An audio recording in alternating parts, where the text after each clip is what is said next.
bahasan kita pagi hari ini amalan di bulan Syawal. Karena bulan Syawal ini lah deket Bapak Ibu, lah deket. Jadi kita harus tahu apa yang harus kita lakukan di bulan Syawal. Syawal ini adalah bagian daripada nama bulan urutan ke-10 Bapak Ibu. Bulan Hijriah. Mulai dari Muharram, Safar, Rabiul Awal, Rabiul Akhir, Jumadil Awal, Jumadil Akhir, Rajab, Sa'ban, Ramadan, Syawal. Nah, yang ke-10. Zulqaidah dan Zulhijjah yang terakhir. Nah, Syawal ini artinya meninggi atau meningkat Bapak Ibu. Asal secara bahasa meninggi atau meningkat. Nah, secara istilah yang dimaksud dengan meninggi dan meningkat ini setelah kita bulan Ramadan kita lewati dengan tadrib, dengan latihan, tarbiyah, dengan pendidikan diklat di bulan Ramadan ini sebulan penuh dengan lapar kita tahan, haus kita tahan, malam harinya kita sholat taraweh, sholat witir, baca Quran dan lain sebagainya. Yang mana kita tahu bahwa banyak pahala dan yang dilipat gandakan oleh Allah di bulan suci Ramadan. Nah, dengan harapan mulai start bulan Syawal ini Bapak Ibu, apa yang kita lakukan ini bisa kita teruskan di bulan Syawal, bahkan lebih meningkat lagi. Kalau di bulan suci Ramadan ibadah kita sambil lapar dan haus, mungkin lagi lesu, kemudian lemah, lunglai, maka di bulan Syawal kan kita kan tidak lapar, tidak haus. Nak makan boleh, nak minum boleh, kecuali mungkin sedang puasa kan? Artinya wajar kalau ibadah kita semakin meningkat, dengan harapan lebih meningkat dari bulan-bulan sebelumnya. Dan begitulah Bapak Ibu, orang yang beriman hari ini harus lebih baik daripada hari kemarin.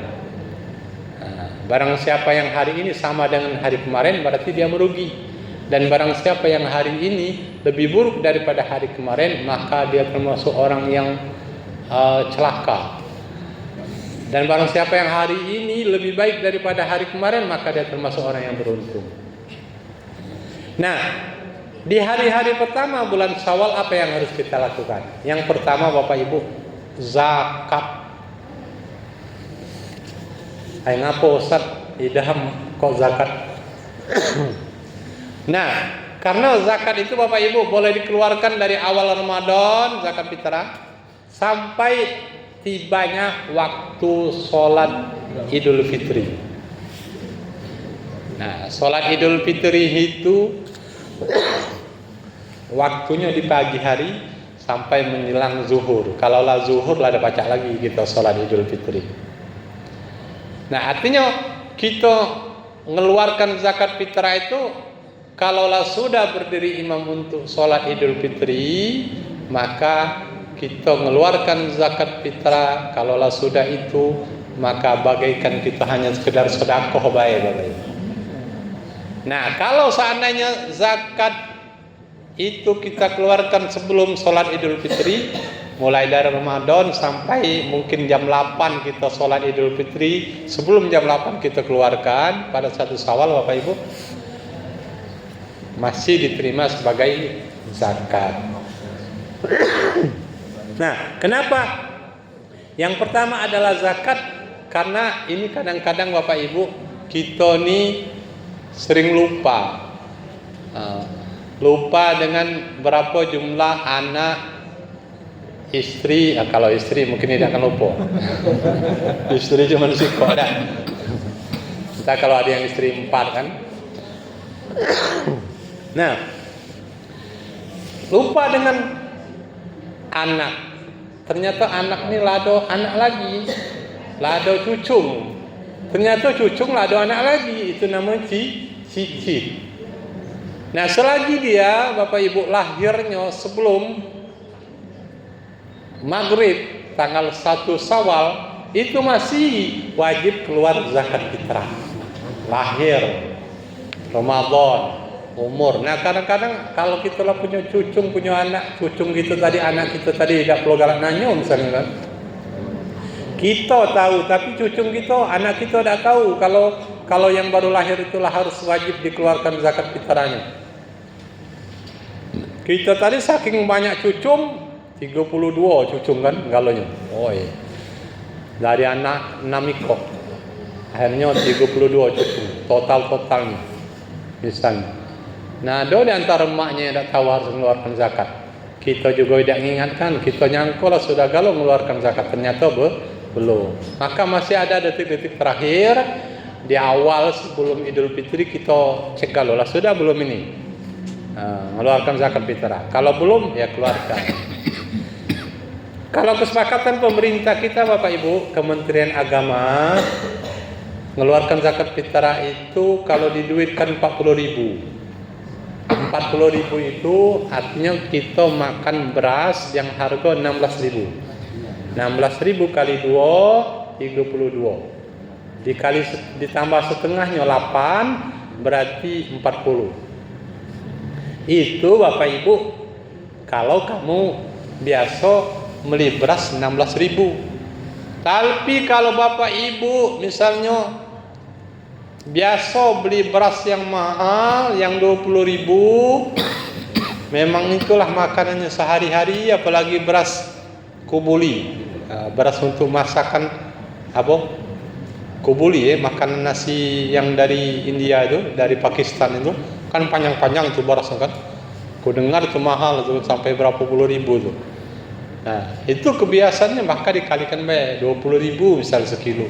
Kali 2 40.000, setengahnya 10.000 berarti 50.000. 50.000. Saya itu Bapak Ibu, 2,5 kilo beras.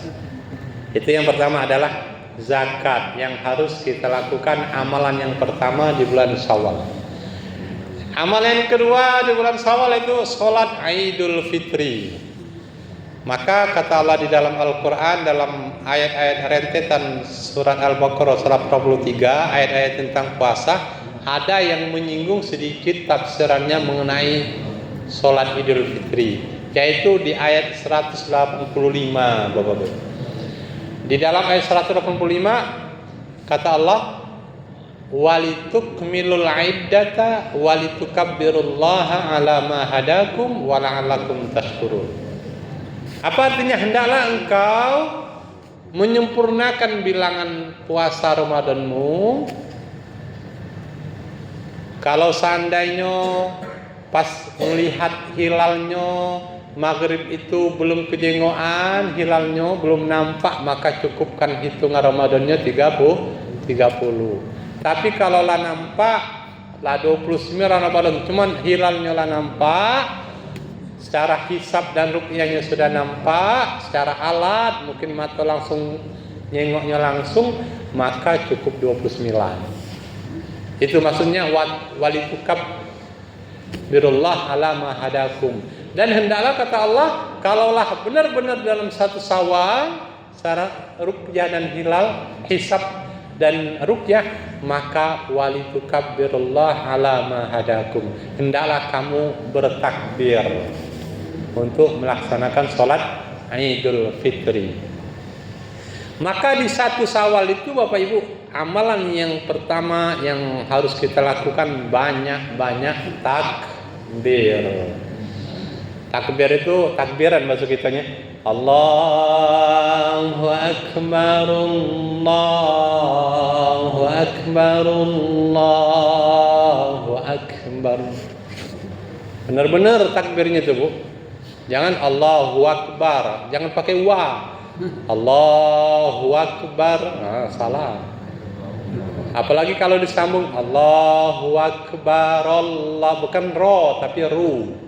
Kalau mau disambung jadi Allahu Akbar, Allah ru pakai ru.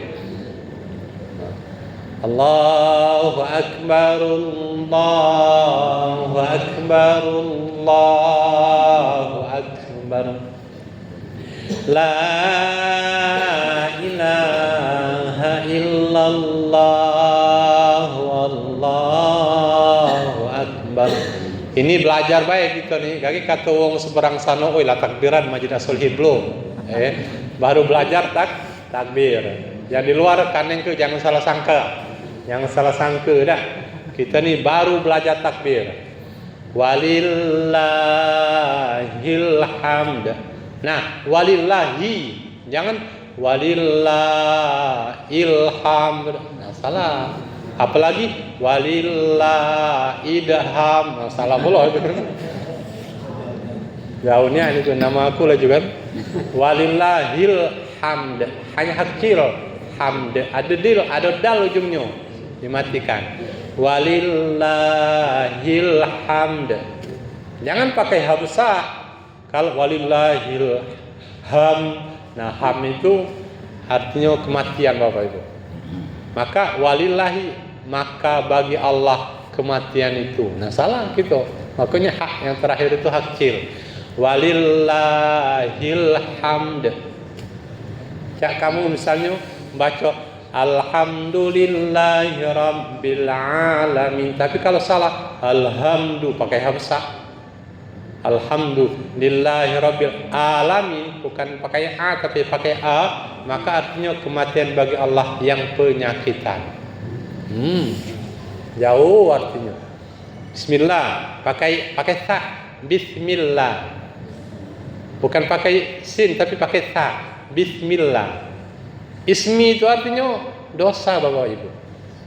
Maka ada dalam Al-Quran itu ta'awanu alal birri wa taqwa wala ta'awanu alal itsmi wal udwan.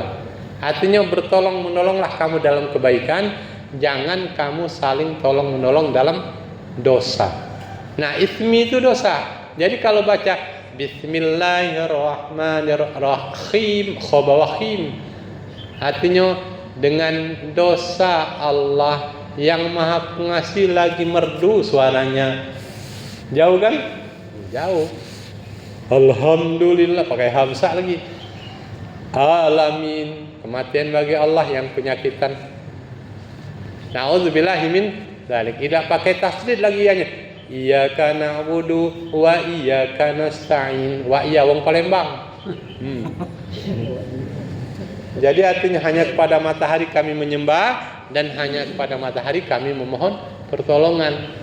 Tapi kalau bertasdid iyyaka na'budu wa iyyaka nasta'in, hanya kepadamu kami menyembah dan hanya kepadamu kami memohon pertolongan. Gitu. Jadi dalam takbir, apalagi kalau bagian depan Bapak Ibu, yang bagian depan Bapak-bapak, biasanya mic ini digilirkan. Sudah aku takbir, aku oporkan mic ini ke samping. Mulailah Bapak tadi karena udah siap geleng-geleng kepala dia, masih diunjukkan. Akhirnya terpaksa Bapak tadi kan, mulailah takbir tadi belenggot kiri, suaranya, wah mantap, tapi salah galau tajwid misalnya, salah galau sak huruf kecilnya. Nah jadi kita Bapak Ibu lah tahu ya, Allahu Akbar, Allahu Akbar, Allahu Akbar. Kayak itu ya. Selanjutnya Bapak Ibu yang memuliakan Allah, amalan yang ketiga yang kita lakukan dalam bulan Syawal adalah silaturahim. Maka ada istilah hablum minallah wa hablum minannas. Kita sudah sholat Idul Fitri atau sebelum sholat Idul Fitri, habis bulan suci Ramadan, tidak terpaut dengan waktu sih sebenarnya. Silaturahim itu tidak terikat dengan waktu kapan baik, tapi harus tahu waktu. Jangan wong nak sholat maghrib tok tok tok tok assalamualaikum. Napa? Bu, belanja, beli apa? Beli peniti. Nah, wong nak sholat ngetok pintu nak beli peniti. Harus tahu waktu bertamu dah silaturahim.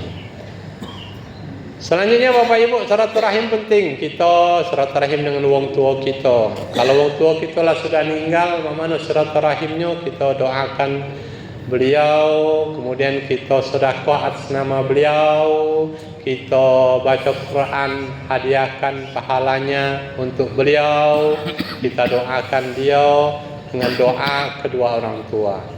Kalau masih hidup, temuilah dia, temui, kemudian peluk dan cium orang tua kita, minta doakan. kita juga mendoakan dia, kita layani. Kalau dia pegel kita uruti, kita perhatikan.